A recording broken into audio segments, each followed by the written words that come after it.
You know, we're talking about some serious stuff that Paul's dealing with, but I got to let you know my dad died in 2003. He was born in 1913. He was 89. And I'm telling you that so I can tell you something else. I lived in Pennsylvania, worked for a law firm, and these really rich lawyers, I mean, they had a lot of money, double PhDs, all this stuff. And they were all about litigating stuff. And my mom had passed away in January 2003, and I flew down here for the funeral. I'm into litigation. What are you? And then in July, my dad passed away. And so we were planning on vacation anyway, to come down and visit everybody.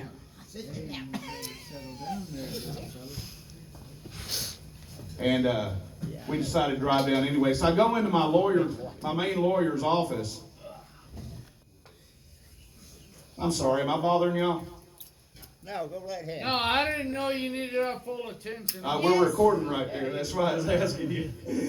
Appreciate it. Just give me a minute. I'll shut up in a minute.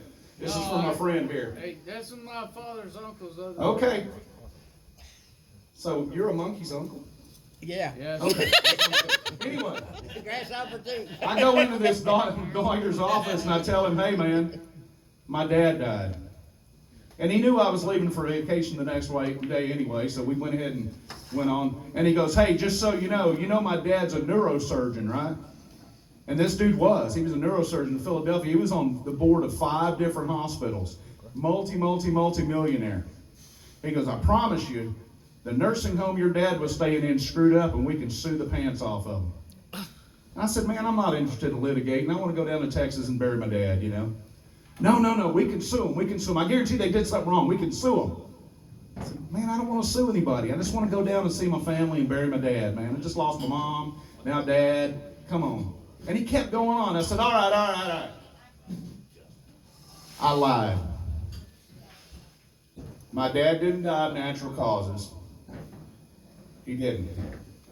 After mom died in January, there was this cute little 22-year-old redhead that worked in the nursing home there in Clute, Texas. She was kind of cute, but she was married to a Marine, and he was a recruiter. Well, Dad and her started seeing each other. So she would sneak him out, and they would go into the townhouse in the upstairs and do the thing that people do. And my dad was saluting America and laying the meat to it, and the Marine came home for lunch. So, yeah. So Daddy doing what any man would do, he grabbed up his clothes and he jumped out the second floor window. And when he hit the ground, he broke his neck. And that lawyer with 2 PhDs and 4 bachelor's degrees and $100 million and 3 houses looked at me and goes, wow, that sucks. You got 2 PhDs and you believe that crap? Come on, man. Anyway. I got a good friend of mine named Sean Williams. He'll laugh when I refer to him on this recording. He's from the Cleveland, Ohio area, and I've known him a bunch of years. And he's in the heavy towing industry, and I've been in there too. And we deal with a lot of people. He deals with a lot of Northerners, you know, from Chicago, New York, traveling across the 80 and the 90 across Ohio. And he deals with a lot of Russians. And the Russian and the Polish guys are a trip because they're all kind of the same, and they all talk funny. So me and Sean started talking to each other kind of like the Russians after a while. And he became Vladimir, and I became Ivan, and we talk. Oh, Jesus. And we say, I drive Volvo 760. My wife drives BMW. We go to discotheque on Saturday night. And we just joke around about that. And I had never talked to anybody like that except my friend Sean, right? Until a few years ago. About 5 years ago. I'm in Oklahoma. I had a trainee with me. Ran out of time. I was training commercial drivers. And this guy was worthless and wanted to sleep. And I was an hour from home and we couldn't make it because I was out of time and he was too tired to drive. I was pissed. And we're in this little bitty Love's truck stop at Okemah, Oklahoma. And I'm eating Chester's chicken. I'm reading my phone. I'm pissed. And you know, you don't bug people when they're just sitting there eating, doing their thing, looking at their phone. But this dude walks up to me and had an Arkansas Razorback hat on. And he says, hey man, hey, I got a question for you. Hey, I know you got a pretty good cell phone signal there. Who's your cell phone carrier? And man, I didn't want to talk to this guy. So I thought, and I said, Excuse me, please. My name is Ivan. I am from Russia. I do not understand English good. He goes, your name is Ivan. Da. In America, you say I-V-A-N, you say Ivan. In Russia, we say Ivan, his boy's name. He goes, well, I don't speak Russian. I said, das vidanya. And the dude walked off, right? Left me alone. So I waited until he got away and I called Sean. I'm like, dude, you ain't gonna believe this, man. This guy came up and was bugging me. He had an Arkansas Razorbacks hat on. I spoke like a Russian and he left me the hell alone. And we had a good laugh over it. Now, fast forward to March of 2017. You know what happened in November 2016, right? Fast forward to March of 2017. I was at the Flying J in Channelview, Texas, off Shelby Road. Had the Arby's there. And I'd ran out of hours. I was driving a flatbed. And I had to do a reset, which means 34 hours off. Got in there on a Saturday night. So I got to take Saturday night, Sunday night off. And I can start working again Monday.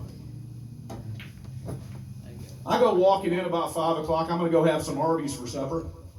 And I ran into this guy named Paul. His name is Paul Williams from Lake Charles, Louisiana. Older man, skinny guy, flatbedder. And we go walking in, and I said, hey, how you doing? He says, hey, how you doing? We get to talking. He goes, yeah, I'm on a reset. I said, yeah, me too. I'm going to go get some Arby's. He goes, me too, I'll join you. I'm like, yeah, come on, you know.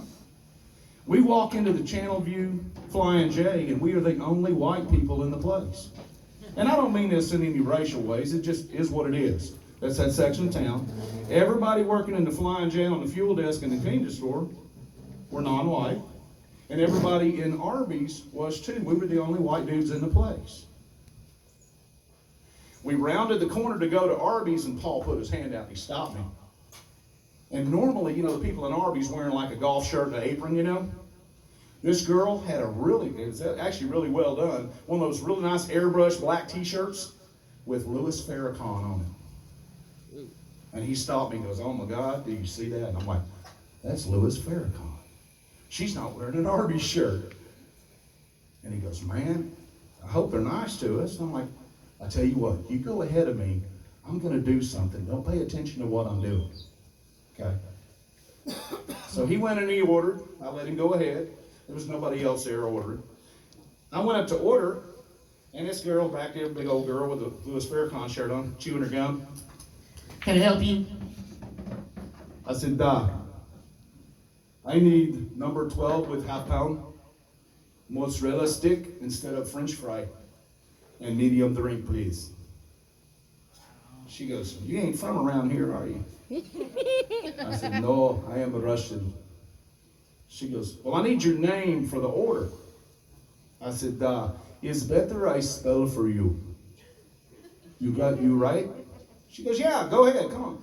I said, okay, it's better I spell for you, okay? She says, yeah. I said, okay, my name, Trumpwin.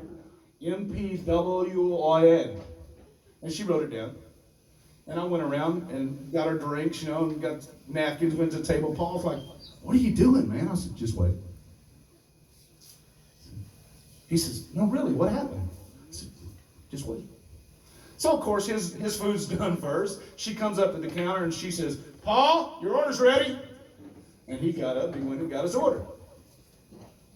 A couple of minutes later, she comes up there and she hollers out, Trump won. And I didn't say it. Because I knew she was going to say it again. Trump won, your order's ready. And then she got mad. Trump won, and I stood up and I said, you damn straight he did. And I went to the counter, I got my food. She's like, you got me, didn't you? I said, yes, ma'am. You have a good day. And I grabbed my food before she could spit in it.